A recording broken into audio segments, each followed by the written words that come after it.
Imagine calling an old friend from decades ago, leave for a young black girl to pick up the phone and say something so shocking. It leaves a billionaire speechless and in tears. What could she possibly say that would shatter his world and bring back a truth he buried long ago? Stay with us, because this story will twist your heart, shake your soul, and make you rethink everything about fate, family, and forgiveness. And if stories like these touch your heart, don't forget to like, subscribe, and hit that notification bell. You won't want to miss what happens. It had been 42 years since Billionaire. Gregory Langston last spoke to his childhood best friend, Marcus Elwood, a man he once called brother. Long before the money, before the suits, the private jets, the penthouses, and Forbes lists, before the world referred to Gregory as a business titan and tech savant instead of the scrawny, curly-haired boy from North Carolina with dusty knees and a dream too big for his family's trailer walls. They had been inseparable two kids, one white, one black, bound by mischief, music, and a secret oath they once carved into an old oak tree near Willow Creek. Blood can be chosen. But then life happened. Gregory's father got transferred. Marcus stayed behind, and the letters they exchanged grew sparse, then stopped altogether after high school.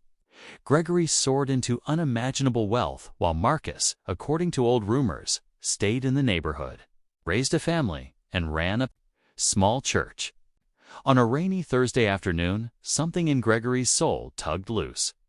Something that wealth couldn't bury, a hollow, a guilt, maybe loneliness, or just the weight of age and legacy finally pressing in. He dug through an old box of memories, found a faded picture of him and Marcus on a rusted bicycle, and beneath a 10-old napkin with a number etched in blue ink.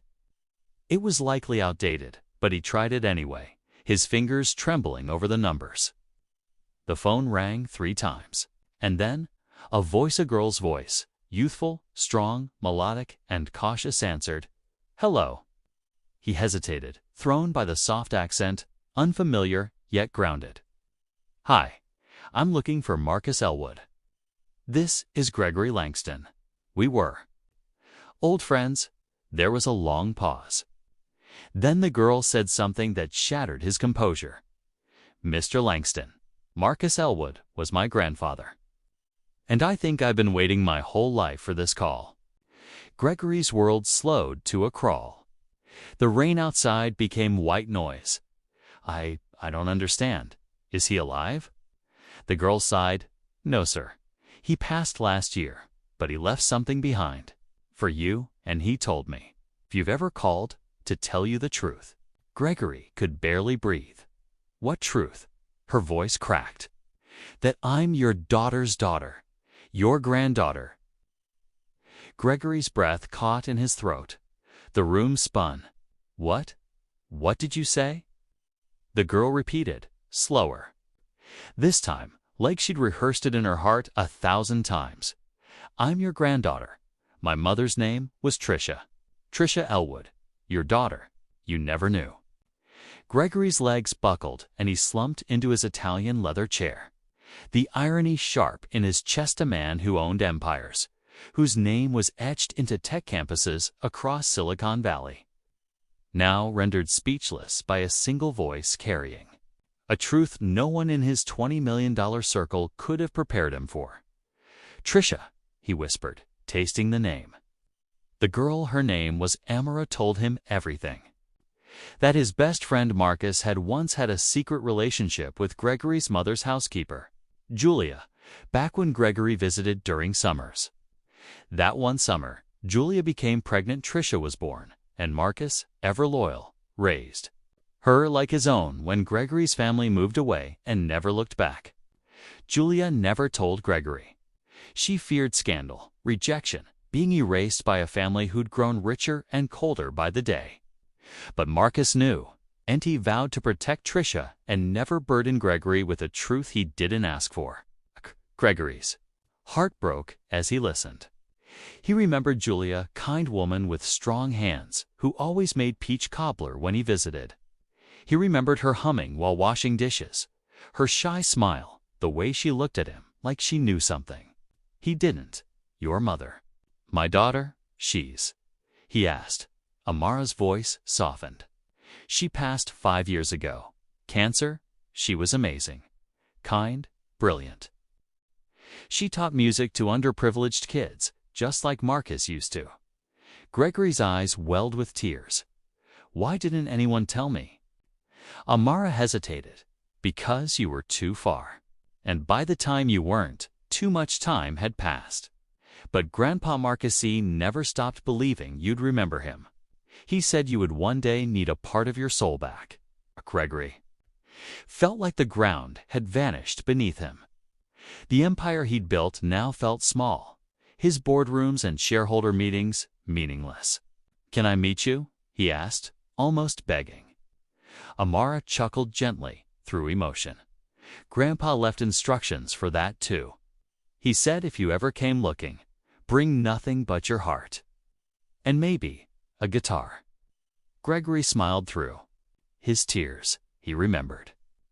Marcus and Gregory had once dreamed of being folk musicians before tech seduced Gregory's ambition. The guitar was their symbol. Where do you live? Amara replied, Charlotte, just like you used to. When Gregory arrived in Charlotte a week later, no security, no assistance. Just himself in a rental car with an old guitar in the back seat, he felt something inside him wake up. He drove to the address Amara gave him, a modest one-story home, with a yellow porch and wind chimes. She stood waiting, no older than 23, skin the color of warm mahogany. Her eyes a perfect storm of Julia's grace and Gregory's intensity. They stared at each other. Time stopped. Then she smiled. And he saw Trisha. He saw himself. And he dropped his bag and hugged her like he'd known her his whole life. Inside, Amara showed him pictures Trisha as a child. Her graduation, her teaching, and finally, a dusty old journal with Marcus's handwriting. In it were pages written to Gregory in mailed letters, poems, reflections. He never hated you. Amara said, he loved you. He always said you both had more to say to each other than the world would allow. Gregory wept like a boy. That night, they sat on the porch, and Gregory played the guitar. Amara sang. Neighbors watched in silence, not believing their eyes. The Gregory Langston in the hood, singing like time hadn't passed. And that was only the beginning. Over the following months, Gregory returned often. He funded Amara's music program, renovated the church Marcus built, and started quietly investing in local Black-owned businesses. But it wasn't about redemption for him. It was family. It was healing. And it was legacy. The kind that doesn't get printed in Forbes, but etched in hearts. A full circle on the 1-year anniversary of that call.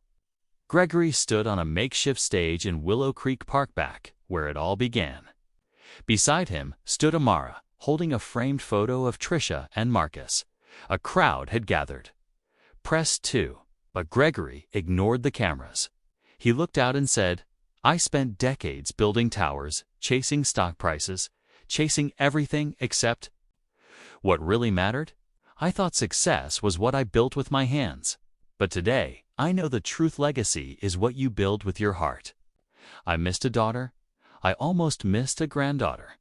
I was rich, but I was poor in soul. Today, I begin again, with my family. Applause roared. And then Amara sang a song she wrote called Blood Chosen.